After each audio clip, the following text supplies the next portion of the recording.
한국어를 가르치신 분인 거고 가장 모범 학생, 졸업생 느낌? 비정상회담 멤버들 중에서는 프랑스 친구 로빈, 미국 분 마크. 이게 약간 좀 어느 정도로 인기가 있다고 봐야 전 세계 거의 모든 국가라고 보시면 돼요. 우와 약간 의외인 데가 있었어요? 이 이야기를 해도 되는지 모르겠는데 북한에서 접속이 되는 거죠. 대박! 남조선말을 배우려고 하는 건가요? 부산역에 가면 한가운데 서보세요. 두 개의 출구가 있거든요. 한국어로는 나가는 곳, 여기는 나오는 곳. 영어로 한쪽에는 exit, 한쪽에는 way out. 사실 영어에서 way out하고 exit은 똑같은 거잖아요. 똑같은 거죠. 한국인 입장에서는 나가는 곳, 나오는 곳 너무 명확하잖아요. 한국어의 매력이 그거죠 사실.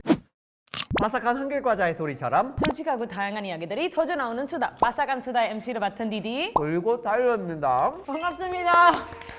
오늘 너무 반가운 사람을 모시기로 했는데 이분이 저를 포함해서 외국 사람들한테 한국어를 가르치신 분인 거고 우리가 알만한 외국인 방송인들도 대부분 이분한테서 한국어를 배웠다고 한 할 번쯤은 수 있을 것 수업을 같아요. 들어봤을 거고 1000만 명이든 2000만 명이면 그렇게 될 것 맞아요. 그럴 같아요. 거예요. 맞아요. 외국인한테 유명한 장현우 선생님 오세요. 반가워요.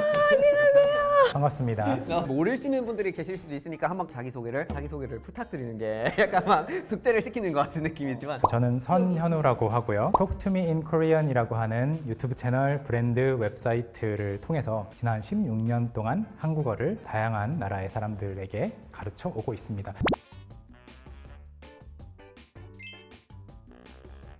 근데 16년이면 10년, 2010년에 시작. 저 2009년에 시작을 했어요. 그때는 아예 막 K-팝이나 한류가 그렇게 없었던 시대였는데 사실 한류의 인기는 있긴 있었는데 지금처럼 막 전 세계적인 인기까지는 제 기억으로는 아니었던 것 같아요. 이제는 좀 많이 바뀐 것 같아요. 활동하기 시작하셨던 초반에 제가 그때 한국에 3개월 어학연수를 갔다 와가지고 그거 정말 많이 꽂고 다녔어요. 이렇게 그때쯤은 이 사업을 한다 이렇게 했을 때 사람들이 이건 굳이 왜 해? 이렇게 많이 했을 것 같은데요. 왜 하느냐는 질문은 정말 많이가 아니고 거의 매일 들었던 것 같고 주변에서 부모님 제외하고는 다들 그런 이야기를 했던 것 같아요. 그래도 필요하다고 느꼈던 것 같아요. 주변 친구들이 저한테 물어보는데 길 가다가 하숙 써 있는 데 많잖아요. 그렇죠. 하숙이라고 딱 두 글자 써 있고 밑에 전화번호가 적혀 있단 말이에요. 네. 외국인 입장에서 봤을 때 여기는 식당도 아닌 것 같고 구글에서 검색을 해보면 정보가 별로 없는 거예요. 너무 없었죠. 네, 그래서 시작했습니다. 아 너무 잘했어요. 사실 우리도 주변 사람들이 한글 과자 왜 해? 이러고 있는데 사실 한글 과자는 저도 굉장히 애정이 있어요. 거의 첫 번째로 주문한 사람들 중에 하나 아니에요? 맞아요. 이미 많이 드셔보셔가지고 오늘은 아이스크림 갖고 와가지고 아이스크림이랑 같이 드셔보실 수 있는 걸로 위에 넣어서 먹어도 되고요. 저는 샌드로 먹으려고요. 뭔데? 역시 아이스크림이랑 한글 과자 잘 맞는 것 같아요. 저 근데 초코맛 처음이에요. 아 진짜요? 처음에 마늘맛하고 쑥맛 두 개만 주문을 해보고 오 진짜 맛있어요. 이게 플립 드라워라고 해서 모양 만들기. 이걸 이용해가지고 가위 모양을 만들어야 되는 거예요. 끝 아니에요? 에이 선생님 창의력 발휘를 안 하시면 어떡해요. 네, 이런 식으로 아니 근데 이제 한국 교육 플랫폼도 만들어서 오랫동안 운영을 하시는데 저도 그렇고 제 주변에 있는 친구들 엄청 많이들 이 TT믹을 이용을 해봤어요. 아실 법한 사람들이 혹시 저는 써봤어요 일단. 가장 모범 학생, 가장 오랫동안 공부를 했고 가장 깊이 있게 공부를 해서 저희 기준에서는 약간 졸업생 느낌? 비정상회담 멤버들 중에서는 프랑스 친구 로빈이라든지 미국 분 마크라든지 수잔, 크리스티안. 제가 크리스티안은 그 친구가 고등학생 때 멕시코 가서 저희가 주최했던 행사에 나와서 한국어 말하기 대회에서 그 친구가 1등을 했어요.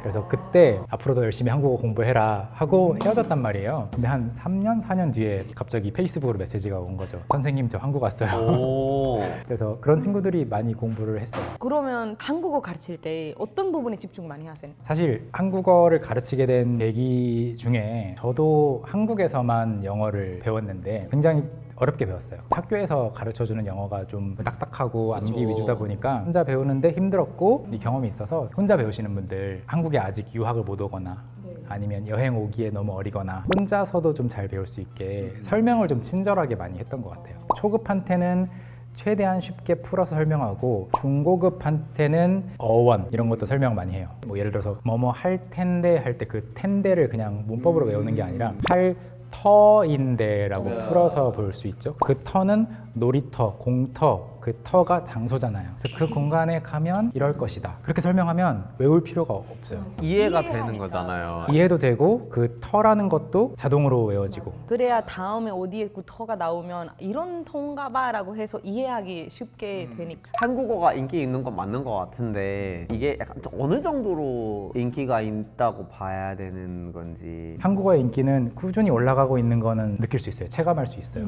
그리고 실제 통계도 많이 나오죠. 뭐 기사도 많이 나오고 듀오링고 같은 앱이 사용자 중에서 몇 퍼센트가 한국어를 쓰고 있다 이런 건 나오는데 얼마나 열심히 공부하느냐 쪽으로 들어가 보면은 살짝 이야기가 다른 것 같아요. 기사나 대중이 봤을 때 한국어의 인기는 막 이렇게 올라가는 것 같은데 제가 느끼는 한국어의 인기는 16년 전부터 꾸준히 올라가고 있어요. 갑자기 0이었는데 어느 순간 강남스타일, 오징어 게임, 캐대헌 때문에 폭발하는 것은 아닌 것 같고 꾸준히 있어 왔는데 우리가 몰랐던 것 같다. 제가 처음 시작했을 때부터도 압축되어 있던 그런 수요, 니즈 있었어요.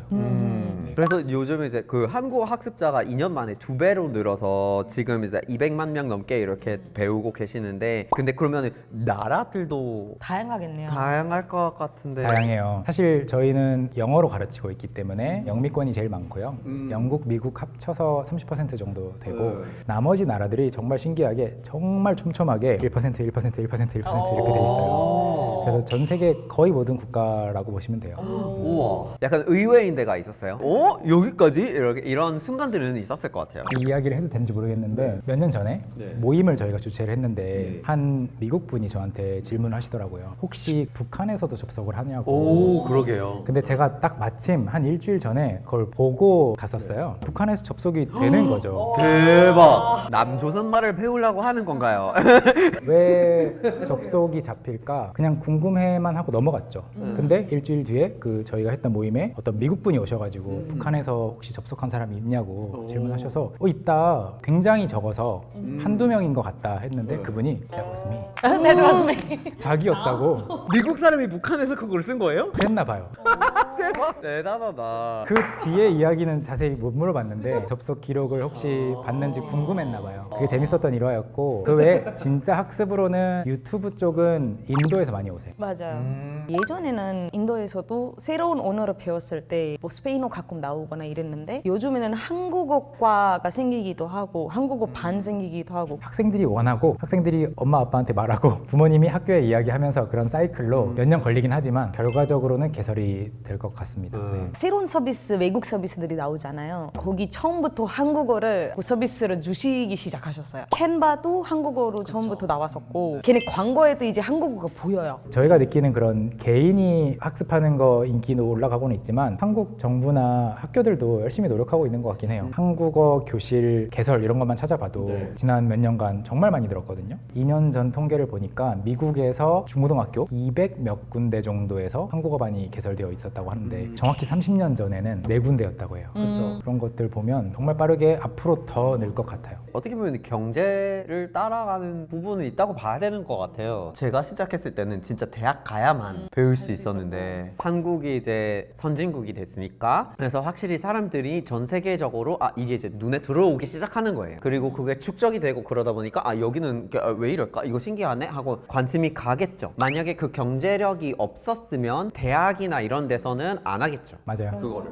그래서 대한민국의 어떤 경제적인 위상이랑 또 밀접하게 관계가 있지 않을까라는 생각이 저는 개인적으로 드는데 미국에서 제가 시작했던 당시에는 2007년에 시작을 했으니까 그때는 진짜 지정학적인 이유로만 한국어를 배우는 거다 이런 분위기였어요. 그거 말고는 이유가 없어요. 근데 시간이 좀 지나면서 그게 좀 바뀐 것 같아요. 미국, 한국 그 자유무역 협정이 맺어지고 막 이런 관계들이 더 생기면 생길수록 이유들이 하나 둘씩 이렇게 더 추가가 된 것 같아요. 맞아요. 그런 이유들이 추가가 되면서 사람들이 관심이 많이 커진 거죠. 제가 12년인지에 멕시코에 갔을 때 멕시코 시티에 있는 어떤 식당에 들어갔는데 강남스타일이 재생이 되고 있었어요. 근데 그때만 해도 싸이의 강남스타일 그게 어느 나라 음악인지는 몰라요. 모르죠. 지금 이 언어가 어느 나라 언어인지는 몰랐었고요. 근데 한 10년 정도 지나서 작년이었던 것 같아요. 몰타의 푸드코트에 갔는데 아파트가 나오고 있는 거예요. 로제의 아파트가 나오고 있는데 근데 재밌었던 거는 한 12년 만에 달라진 게 저랑 같이 있던 일행이 다 저한테 쿡쿡 찌르면서 한국 노래 이러는 거죠. 완전 달라졌어요. 그때는 완전 아무도 몰랐는데 어떻게 12년 만에 이렇게 위상이 올라갈 수 있었을까? 그 사이에 타일러님이 말했던 촘촘한 축적이 있었던 거죠. 저는 한국에 15년 말에 왔었거든요. 제가 한국어 처음에 6개월 정도 배웠거든요. 그때 집에서는 되게 시간 낭비한다. 한국어? 굳이? 한국에 가더라도 굳이 한국어를 해야 돼? 이런 느낌이었어요. 그래도 영어는 조금이라도 하겠지. 인터내셔널 영어인데 그거 굳이 왜 배워야 돼? 그때만 해도 분위기가 그랬어요. 밖에 나가서 한국어로 말을 하려고 해도 안녕하세요, 실례합니다 해도 영어로 영어가 대답. 들려온다. 맞아요. 그게 제일 힘들었어요. 왜 그러면 한국 사람들이 외국인들이 한국어로 말해도 여전히 영어로 말을 했는가 생각해보면 그 전에 와서 살다가 가신 외국분들이 한국어를 안 배웠어요. 노력도 안 하셨다고 노력도 하던데, 안 하신 맞아요. 분들이 대부분이었기 때문에 한국 사람 입장에서는 어차피 외국인들이 한국어를 하는 걸 본 적이 없는데 그들에게 뭘 기대할 수가 없는 거죠. 그래서 계속 영어로 나가는 거죠. 지금은 많이 바뀌었죠. 분위기가 많이 바뀌었어요. 우리 그때 기억나요? 7, 8년 전에 어디 카페에서 커피를 마시고 있는데 타일러의 팬분이 오셨어요. 남자분. 네. 한 50세 정도의 남자분이 오셨고 그분이 타일러? 영어로. 근데 타일러가 네 안녕하세요. 타일러는 계속 한국어로 말하고 이분은 계속 영어로 말하고 누가 먼저 포기할까? 네. 이미 TV 나오고 활동하고 있을 때 얘기예요. 네. 한국어를 얼마나 잘하는지 이미 유명해진 알려진 상태였는데 근데도 외국인 이퀄 영어. 이게 진짜 셌어요. 근데 되게 웃기는 게 많은 분들이 그렇게 하다가 맞다 한국말 하시죠? 한국말 이렇게 바뀌는데 그런 게 얼마나 몸에 배어 있었을까. 근데 이런 부분에서 인도가 요즘에 우리도 힌디어를 좀 많이 했으면 좋겠다. 인도 내에서도 24개 랭귀지가 있으니까 인도라는 게 없는 거예요. 그래서 인도는 영어를 많이 하잖아요. 그런 면에서 한국이 너무 잘했다라는 생각 들 때가 있어요. 글로벌하게 인기를 만들었잖아요. 대단하긴 하는 것 같아요. Talk to me in Korean의 사용자들 중에서 한 30% 정도가 북미? 맞아요. 그러니까 영어권 사람들인데 사실 이제 영어 원어민들한테 제일 배우기 어려운 외국어에 대한 분류가 있잖아요. 근데 이건 이제 미국 외교부에서 만든 건데 언어를 유창하게 할 수 있는 순간까지 공부해야 되는 시간이 얼마 정도 될까 하고 레벨 1부터 5까지 한국어가 너무 어려우니까 사실 이제 마지막 등급으로 제일 어려운 등급으로 분류가 돼 있어요. 미국 정부에서 인정하기로 가장 어려운 언어 중에 하나다 이렇게는 하지만 드라마라든지 영화라든지 볼 수 있는 컨텐츠가 워낙 많아서 한국어 공부에 대한 동기나 의지는 높아요. 근데 한국어 자체가 벽이 높아요. 네, 어려운 부분이 많아서 만약에 볼 게 전혀 없었다고 하면 많이 더 포기했을 것 같은데 보다 보면 자연스럽게 노출이 되고 공부는 안 했지만 습득하는 게 생기잖아요. 그런 부분이 보완이 되는 것 같아요. 근데 한국어는 왜 그렇게 배우기 어려운 언어일까요? 한국어는 일단 영어를 출발어로 했을 때 어순이 너무 다르다. 그렇죠. 그리고 영어는 내가 어떤 문장을 말할지 미리 좀 생각하고 약간 구조 정해놓고 가는 게 있잖아요. 근데 한국어는 어떻게 끝날지 아직 모르는 것 같기도 하고 알 것 같기도 하지만 아직 제 문장도 계속 가잖아요. 이런 게 좀 어려운 것 같아요. 저는 사실 한국어를 배우고 어느 정도 문장을 만들 수 있고 막 대화를 할 수 있게 됐는데 영어가 문서어다 보니까 딱딱 떨어지는 이런 느낌이 있다면 한국어는 흘러가고 상대적으로 좀 약간 이렇게 느껴가는 이런 느낌이 있어요. 근데 이거를 처음 해보는 거니까 너무 피곤한 거예요. 학교에서 장시간 동안에 뭐 교수님의 말씀을 막 듣고 있다가 막 너무 힘들. 그 느낌이 일상 대화에서 확 올라와요. 그러니까 말 듣고 있는데 이게 다 서로 연결이 안 되는 거예요, 머릿속에서. 핵심이 뭔지 도대체 무슨 말이지 이게? 말은 알겠는데 무슨 말 뜻인지는 모르겠다. 한국어에 있는 표현 중에 말을 예쁘게 한다고 하잖아요. 영어에 이런 표현이 딱 떨어지는 게 없어요. 그러네요. 말을 예쁘게 한다는 게 무슨 말이에요? 그러니까 목소리가 예쁘다는 건지 아부를 많이 한다는 건가? 한국어에서 말을 예쁘게 한다는 그것도 아니잖아요. 예를 들어서 어린 학생이 교수님한테 오세요라고 하면 존댓말이거든요. 심지어 와요라고 해도 존댓말 맞아요. 이걸 존댓말 아니라고 말하면 이상하죠. 근데 교수님한테 와요라고 말하면 좀 무례해요. 오세요라고 말해도 좀 무례할 수 있어요. 뭐라고 말해야 될까요? 교수님 와주실 수 있나요? 혹시 시간이 좀 되실까요? 오라는 말을 하면 안 되죠. 제가 갈까요? 역시 두 분 합격. 다양하게 포장을 해야 되잖아요. 이게 한국어 원어민 입장에서는 별게 아니고 어린 시절부터 해왔던 건데 그리고 그걸 잘하면 말도 예쁘게 하네 이렇게 되는 건데 학습자 입장에서는 이게 1대1 매칭이 안 되니까 도대체 무슨 말을 하는 거지? 어려울 수 있어요. 그게 진짜 어렵네요. 그래서 두 분을 포함해서 이걸 정말 잘하는 사람들이 눈앞에 있을 때 한국 사람들이 더 감탄을 하는 것 같아요. 여기까지 한다고? 근데 한국어 어려운 부분은 저는 한자어를 배운 게 아니래가지고 단어의 의미를 모르니까 그래서 오늘 우리가 유일무이 이게 유일무이 하잖아요. 내가 오케이 유일한 오케이 유일 상시를 왜 써야 돼요? 계속 그러고 쓰면 되는데 이런 거 생각해야 되거든요. 근데 대화에서 제가 이렇게 생각할 시간이 없어요. 공부해서 배울 수 있는 게 있고 계속 들으면서 배울 수 있는 게 좀 있는 것 같아요. 익숙해져야 잘 들려요. 연어라고 하죠. 콜로케이션. 이 단어랑 이 단어는 맞는데 이 단어랑 이 단어는 안 맞아요. 그런 게 좀 어려운 것 같습니다. 게다가 한국어와 다르게 영어는 다양한 나라에서 많이 썼기 때문에 한 50년 전에 이 두 단어는 안 쓰는데 하는 것들을 여러 나라의 비원어민들이 다 깨놨어요. 그래서 옛날에 안 됐던 것들 요새는 그냥 오케이 이런 느낌인데 한국어는 이 나라에서만 주로 쓰였기 때문에 여전히 그 순수한 형태를 많이 유지하고 있달까? 그래서 더 어려운 것 같아요. 그러면 연어 먹는 연어가 아닌 연어 예시를 조금 몇 개 더 있을까요? 예를 들어서 막심하다라는 말. 막심하다. 무슨 말이지? 지금은 지금 심하다 이거 생각이 드는데요. 막 너무 심해. 막 이런. 여기서 막심하다는 것은 가장 심각하다는 뜻인데 후회가 막심. 그 다음에 피해가 막심한 거고 이건 부정적으로 가장 안 좋은 거예요. The worst인 거예요. 결과가 막심하다 이런 말은 안 쓰고 그런 게 어려운 거죠. 그럼 콜로케이션. 저는 약간 아직도 조금 이해가 안 되는 거긴 한데 옷은 입다, 신발은 신다, 모자는 쓰다, 장갑은 하다 막 왜 다른 거예요? 그냥 다 누가 위열이잖아요. 그랬을까? 진짜 그러니까요. 도대체. 굉장히 어려워. 그건 제가 왜라고 하는 대답에 대해서는 해명하세요. 그래서 영어 배울 때 저는 편하긴 했어요. put on, take off 하면 되니까 조금 유식한 척 착용하다라고 하세요. 한국어에 일단 그 오다 가다도 재밌죠. 영어에서는 내가 그쪽으로 가면은 듣는 사람 기준으로 생각하기 때문에 I'm coming over to you 이렇게 가는데 한국어에서는 내 기준으로 동사가 형성이 돼 있기 때문에 옛날에 엄청 한국어를 잘 못했을 때 저 그때 영어 가르치고 있었는데 학생분이 약간 어르신이었는데 저 오고 있어요. I'm coming 이렇게 되니까 선생님 이럴 때는 가고 있어요 라고 해야 돼요. 뭐 어디 오는 게 아니거든요. 이러 엄청 헷갈렸어요. 처음에 그런 부분들이 어렵고 부산역에 가면 한가운데 서보세요. 그러면 이쪽이랑 저쪽에 두 개의 출구가 있거든요. 영어로 한쪽에는 exit, 한쪽에는 way out 이라고 써 있어요. 근데 그 위에 뭐라고 써 있냐면 한국어로는 나가는 곳, 여기는 나오는 곳. 사실 영어에서 way out 하고 exit은 똑같은 거잖아요. 똑같은 건데 근데 한국인 입장에서는 나가는 곳, 나오는 곳 너무 명확하잖아요. 그게 가다 오다의 차이를 명확하게 보여주는 예인 것 같아요. 제가 약간 자주 쓰는 표현 중에 하나가 한국에 계속 살 거예요? 이러면 왔다 갔다 해요. 근데 영어로 말하면 come and going 이렇게 안 하잖아요. 그런 부분들이 약간 매력인 것 같긴 하더라고요. 그러면 현우님이 생각하시는 한국어의 득이성과 우수성은 뭘까요? 우리도 많이 받는 질문 중에 하나인데. 사실 이거는 두 개로 구분해야 되잖아요. 한글하고 한국어. 맞아요. 구분해야 돼요, 여러분. 한글은 일단 과학적이고 체계적이고 세계 유일의 창제된 문자라는 건 너무나 다들 알고 계시는 내용이고 한국어는 제 생각에는 유연함. 타일러가 저한테 예를 들어서 내일 시간 있어요? 라고 했는데 제가 시간은 있어요. 이렇게 말하면 만나고 싶다는 걸까요? 만나기 싫다는 걸까요? 그런 게 좀 한국어에 배우기 어려운 점인 것 같아요. 그러게. 그러네요. 타일러가 착하기는 해요. 있는 데가 있어. 뭔데요?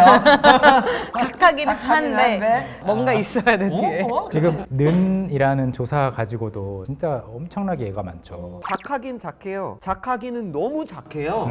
그런 것도 있죠. 우리가 그냥 흔히 배우는 게 but, however 이거를 그런대로 배워요. 맞아요. 그래서 이제 한국어 배워가지고 그런대를 기억하잖아요. 그러면은 어제 집에 가는데 비가 왔는데 계속 그러면 but 이게 아니고 사실은 또 and란 말이에요. 이럴 때. 또 사실 제가 개인적으로 우수하다고 느끼는데 다른 학습자분들이 좀 불평하시는 거는 높임말. 높임말이 너무나 발달되어 있어서 내가 자신을 높일 수도 있고 듣는 사람을 높일 수도 있고 여기 없는 사람을 높일 수도 있고 그리고 존댓말을 쓰면서도 본인이 나이가 좀 있을 경우에 저는이라는 말을 안 하고 나는 이렇게 생각해요. 맞아요. 반말과 존댓말을 섞어버리는 외국인 입장에서는 뭐야 문법에서는 이렇게 하면 틀린다고 배웠는데 그게 필요해요. 그게 진짜 필요해요. 저는 이게 한국어가 가지는 유연성이면서 우수성 그리고 배우기 어려운 이유인 것 같다. 그것도 있잖아요. 존댓말로 얘기를 하고 있어요. 그때 나의 모습이 너무 이랬다. 내면 관련된 거 할 때 나라는 거를 또 써요. 맞아요. 그런 게 좀 어색하고 재밌는 게 예를 들어 뭘 찾다가 이게 뭐였죠? 하고 혼잣말을 할 수 있잖아요. 이게 뭐였죠? 할 때 혼잣말의 느낌과 이게 뭐였지? 할 때의 느낌이 달라요. 왜냐면 뭐였지는 제가 알아볼게요. 저만의 고민이에요. 뭐였죠는 도와주세요. 빨리 답을 주세요. 약간 30% 정도 문이 열려 있어요. 그런 부분이 미묘하고 너무 재밌고 저 높임말이 사실은 시간이 가도 아예 없어지거나 그러지 않았으면 좋겠다고 생각하는 사람 중에 하나거든요. 한국어의 매력이 그거죠, 사실. 정말 그거의 매력인 것 같아요. 우리가 여기에 전통이 있어요. 끝날 때 오늘의 소감을 조성으로 써주시고 우리가 맞추는 조성으로만 써주세요. 초성으로 네, 저희가 맞출게요. 맞힐 수 있을까요? 오늘의 소감인가요? 오늘 소감입니다. 스노우? 스노우? 이제 크리스마스니까 스노우. 시옷 니은? 쉽네요. 맞아요. 일단 처음으로 말이 되는 거를 말씀하셨는데 힌트 주세요, 선생님. 기분과 관련. 신나요. 맞아요. 어떻게 보면 언어 덕후들이 모여서 한국어 이야기하니까 너무 신났어요. 우리도 너무 재밌었어요. 오늘 함께 해주셔서 감사합니다. 앞으로도 계속 많은 다양한 자리에서 만나볼 수 있었으면 좋겠고요. 다음에 빠삭한 수다에 다시 돌아오겠습니다. 바이바이.